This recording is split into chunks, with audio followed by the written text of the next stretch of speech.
One. Welcome, everyone. This is the March 14th episode of Abel Marketing's Facebook Live that I'm taping on Saturday, March the 5th with Miri Malkin. Miri is a certified clinical hypnotherapist, and we'd like to talk about, with Miri, we'd like to talk about the power of sleep. And so I've already done up the graphic that I'm going to share. I'm going to be sharing this on March 14th because I'll be away on vacation, but with spring break. But I just want to say welcome, Miri, and I'm going to share a little bit when I post this video for live about you and what you do and your website so people can get in touch with you. And so the website address for Miri is actually it's not even www, it's really, really simple, mirimalkin.com. And you can also Google search Miri if you need to. But let's get started, Miri. Why don't we just dive right into some of the questions here? My first one was, why did you first start doing hypnotherapy? Oh, because I had panic attacks Oh, and okay. nothing seemed to help. And so I was desperate and I didn't know where to look. And someone suggested hypnosis. And they said, yeah, I have nothing to lose, only to gain. So I went to see a hypnotherapist. Unfortunately, he retired already. And it really helped me. Oh, okay. It started the process, and then I said I want to learn how to do it myself, and I did. And I didn't think about making it as a profession or anything, but as part of the process, it just became clear to me that I can help so many more people like me, and this Right. is how I became a hypnotherapist. Right, because I remember for the folks watching our discussion last year, and you sent me a really great sleep file, and I think I shared with you back then that time my history and challenges with anxiety, the things that I do daily to kind of manage it and exercise and things like that. So it's always good to hear why somebody gets into it because now from looking at your website, and I'm going to share when time is right when I post the video. You made this really into something, but it's not just about sleep. It's about hypnosis for sleep, for insomnia, for fertility. You have other services as well. So why don't you talk first a little bit about the hypnosis for sleep and hypnosis for insomnia? Yeah. So after being a generalist, meaning I did everything, whoever came to me, we worked on it, whether it was weight loss or Right. fields or any type of habit or sleep or fertility. I noticed that at the bottom of everything is whether or not, like to make it successful, is whether or not they are sleeping well. Interesting.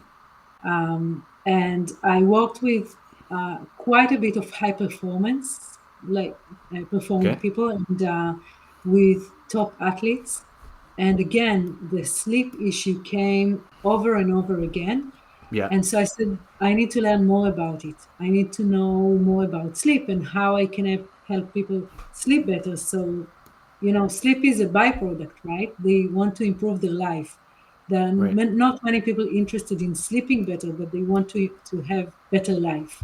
Right. And this is why I'm focusing on sleep. And Interesting you say that. yeah, Interesting you say that because you say sleep is a byproduct, but I thought sleep is like the end goal or like the end product of like everybody's life. Like it seems like, and I know we're kind of like I said off the top, we're going to ask questions, but we can kind of lead things in a couple of different directions. But um, like sleep is a byproduct, but it seems to me it's like the most important thing out of anything because I know how I feel. I have a daughter yeah, who's almost 9. She does sleepless nights or gets up early at 6 o'clock or does whatever. And it's like when you don't get a good night's sleep, you're just like, oh boy. true. So if you don't sleep well, Mm-hmm. then and then it affects every part of your life, every aspect of your life. But most people are willing to give up sleep in order to enjoy life. So Interesting. how do you make this balance? How do you sleep better? How do you improve the quality of your sleep so you can live better? So we want to be more awake than asleep, Mm-hmm.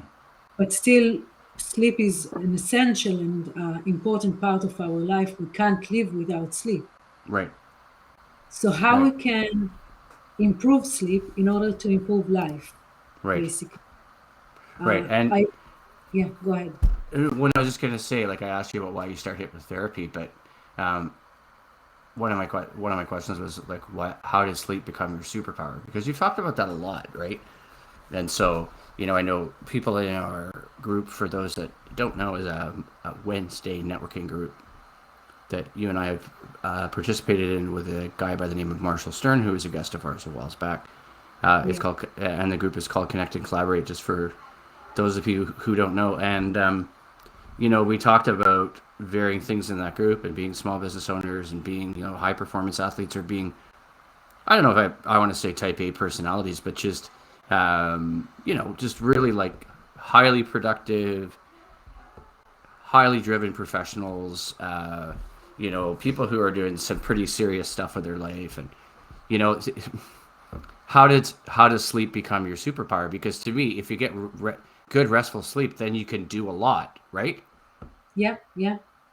You not only can do a lot, like everything improves in your life. Your relationship improves, your I would say so. communication, emotional balance, health, Yep. performance, of course, creativity, focus. So Yeah. it goes from the very small, tiny things into the into everything else. Right. So sleep, basically it's the foundation of health, well-being, diet. You cannot diet if you don't sleep well, because hormonal balance, and because emotional regulation, right? You will be more prone to say yes to bad food than to say, well, it's not me, I don't want to eat it.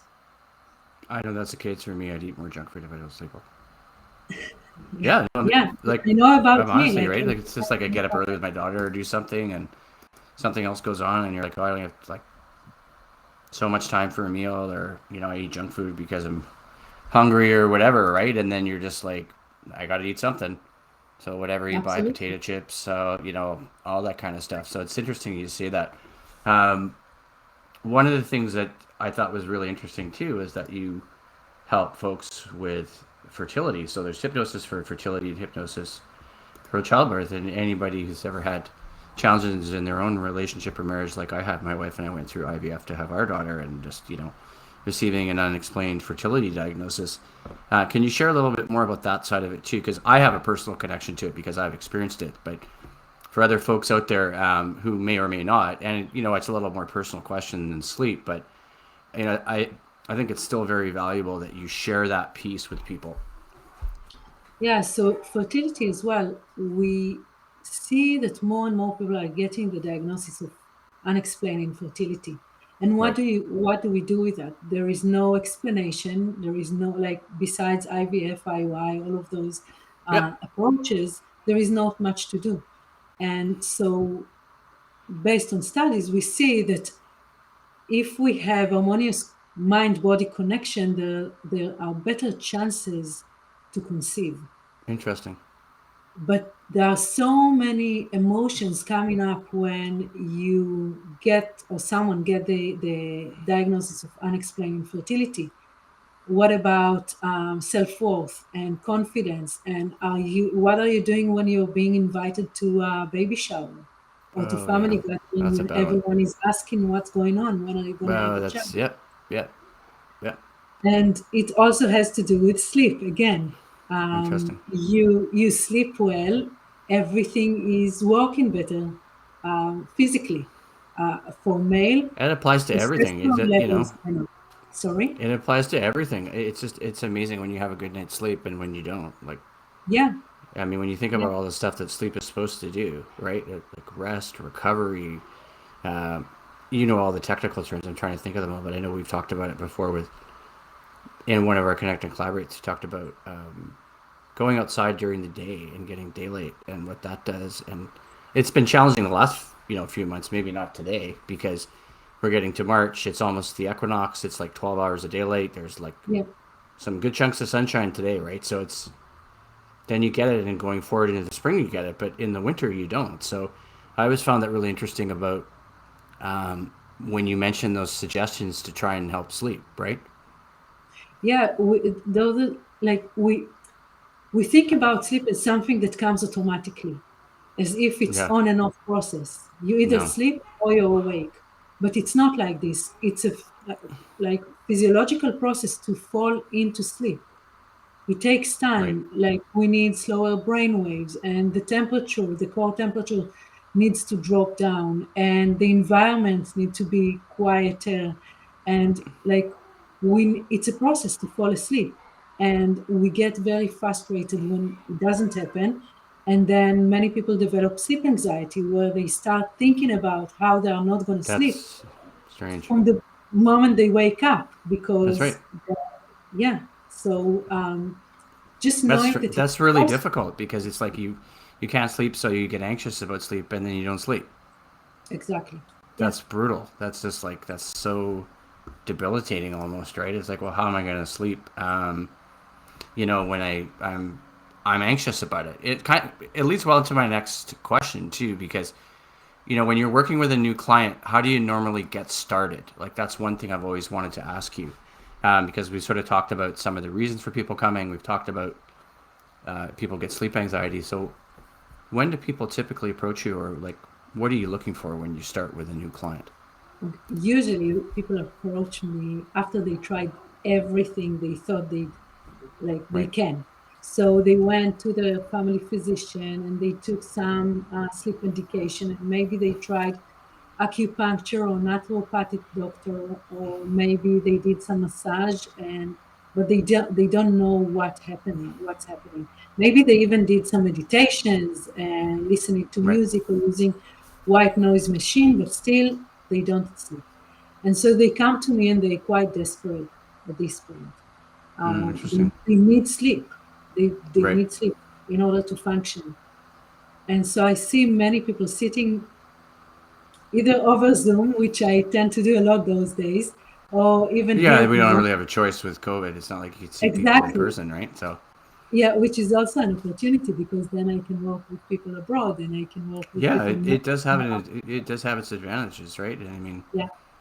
yeah, So we look at what they need and what I can help them with. And at the beginning, like many of them, they come and they look like zombies. They just stare at me jeez, with yeah, no facial expression. And I'm saying yeah. it with lots of compassion because they didn't Oh, sleep. no, I think you're saying it with nothing but compassion. I don't think you're being mean. It's just people have tried everything and they're like, I'm done. What do I do? Yeah, What do I do? exactly. And so we start with going through the day and Right. what are they doing and looking at their habits and Uh, their patterns and lifestyle. Some people can go out in the morning and some people simply can't because of their work. Some people they work shifts, yeah, so the sleep that's schedule hard. is changing all the time. That can be really And hard.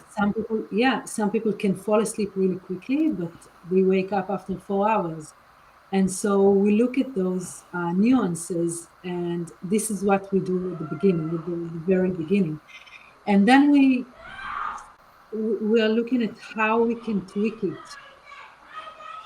Right. Because And there's probably things you can do, right? I mean, once you identify the challenges, how much do you think it has to do with lifestyle and habits too, like cigarette smoking, coffee drinking, um, tea drinking, food, so, exercise, yeah, alcohol consumption, so, right? I know we're just kind of adding some little questions in, but I mean, those are all factors, right? So, yeah, yeah, they're all factors, but those are the easiest things to change. right, And again, I'm not saying it with it's not easy to change them, but it's easier to change them usually than changing the mindset. It's easier right, to drink less coffee than to say, I have no anxiety. right, right. And Um, so, yeah, that's interesting, isn't it? It's one thing versus another thing, right? And that was my next question is just, what things are you looking for that indicate the client's a fit for you? But I think you've already elaborated on it. It's just sort of to recap to point of desperation. Things are not working, Hopefully right? they won't. Yeah, so I really want them not to come in this point. I want them to come earlier, and then it's easy for them to shift whatever they need to shift in order to see better. It's still a But challenge to shift, though, right? It's still a challenge to shift for probably literally anybody. right? Yeah. To really shift Yeah. away, just from, um, like basic lifestyle habits. But yeah, I mean, if it's things like anxiety, and I remember reading one of your blog posts that people have generalized anxiety disorder. I mean, there's factors that could mitigate that, but if you're born with that, and I know from my own family history, it can be genetic, right? So it's just you're born with it, and you have a predisposition to things like anxiety, right? And then it's just there's other environmental factors or life factors that happen that exacerbate it or make it worse. So it's a real challenge for people. I mean, I think it's harder to have to deal with something like that than it is to try and change your sleep patterns, Yes. you Yeah. know? So, But and so what the goal is to be aware of what's going on in our life, be aware of our processes, because we are very rarely aware of how we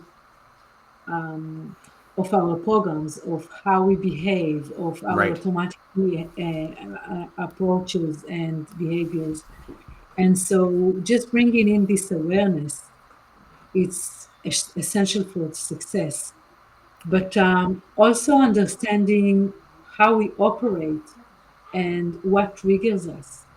So it's not only how we Oh, that's huge. respond to certain That is huge. situations, but what are the triggers for those, and whether we can change the triggers or maybe eliminate them altogether. Right, right. And Yeah. it's work. It's like it's not as easy as not drinking one cup of coffee or Oh, no, no, definitely yeah. not. So Definitely not. this is why I'm saying like it's easier to change lifestyle, some like in many cases, than to start operating in a different level. Right. And I just want to end off on our sort of last question here, and we've got a few things we've discussed, but I always try to end on a positive note. So, what's the most exciting client story of success to date that you can share? Because, I mean, I know you have to keep things maybe confidential, Yeah. but So what's a really great story? Because I think this is at the end of the day, this is why, I wanted to have you on, and I've talked to you in our past conversations just about my own sleep and my challenges, right? So, what's a really good, with confidentiality kind of there, a success story of a client or someone or a couple that or whoever that came with a real challenge that now so many months or so many sessions they've seen good results. I have one. I have few, but I'll tell you a couple of them. One of them, he's from not far away from me, and he wanted to drive in to have in-person sessions. But the way he looked on Zoom, I was, to be honest, I was scared for him to drive, and I said, Oh boy. let's start with online sessions, because they are as effective as one-on-one in the office. But let's start with online sessions, and then you see if you can drive safely, Right. because he was in a state of like not sleeping for nights on nights on nights. Oh no. So this was one of them. And then when, I always keep in touch with my clients between sessions as well. Yeah, And of this course. is why I like it, because I like to keep in touch with them and to have open communication, because then, they can ask questions and is it normal? What can I do? And give Yeah, me, yeah. yeah, It's the really hard. perspective of everything. And not need, and they don't need to wait until our next time when we meet, which is great. And so after less than a week, he was able to sleep for 4 hours, which That's was, awesome. yeah, it was great That's awesome. transformation for him. And when he texted me like that morning that he That's slept four awesome. hours, and like, oh my God, this is amazing. Now you can maybe considering coming Oh, great. into the office. That's great. Another story that I had, and of course, like it's all confidential. So this is what he agreed for me to say. Yeah, fair enough. Um, We want to Yeah, respect that, right? so this person was around 40 and works in finance, Okay. and he works for a very big financial institute, Right. and he was under lots of pressure because on end of year and all of these activities, and he like by surprise, they find out, him and his wife, that they're expecting the third child. Oh wow. And so, with excitement, but also lots of pressure, he Right. stopped sleeping. Like he didn't know how he's going to do it financially, with work, life, another child. As he said, he works a lot as it is, and now he didn't want his wife um, to take it all. So what is he doing with this? One night he Mm-hmm. was just in bed, as he described. He was in bed and just thinking, thinking, thinking, and he found himself still awake and thinking Oh at boy. 6 a.m. and he didn't sleep at all. Oh god. And since then, it's like he got stuck in his head that he can't sleep, Right. and his worries. And what, like every morning, he start thinking about the night. What's going to happen tonight? Will I sleep? Will I want? Like, what what's going to happen? And he came to me after a few months of not sleeping, Mm-hmm. and with him too. Like, we looked at his lifestyle, and he was like, his aversion to sleep at this point was so big that only at the beginning we only had to take like very small measures toward changing the thought about sleep, Wow. that is more pleasurable than torture for him. Wow. And That's yeah, that was interesting and no. funny and rewarding and challenging and Yeah. Like everything. oh. But getting a message for him, because the process continues even after we stop working, after we Right. Well, are of course, done. people just think that. I think sometimes people think with stuff like that it just stops. Like, well, no, it has to be a serious part of your lifestyle, like probably Yeah, forever, exactly. or at least for And quite a then, few years. this year he texted me, because like it happened last year, and this year he told me that it was the best Christmas ever, Oh, because he that's was awesome. able to sleep. His third baby is here already, and he was able to enjoy Christmas Day, and Oh, that's the great. festivity of Christmas, which was so wonderful to hear and to get this message. Nice. So yeah, That's this is awesome. That's awesome. So thanks for sharing all that. We're gonna wrap up, but we're gonna share this one. So I'll put all your contact info, and then I'll put some of course. stuff up on Thank you. the Able Marketing Facebook page next week. But you can check out Miri's website, as I said off the top, mirimalkin.com. Email is hello@mirimalkin.com. And Yeah. so people Sorry. know how to find me. Oh no, that's okay. People know how to find me at www.ablemarketing.ca. Email info@ablemarketing.ca. Thanks for tuning in, everyone. We'll talk to you soon. Thank you.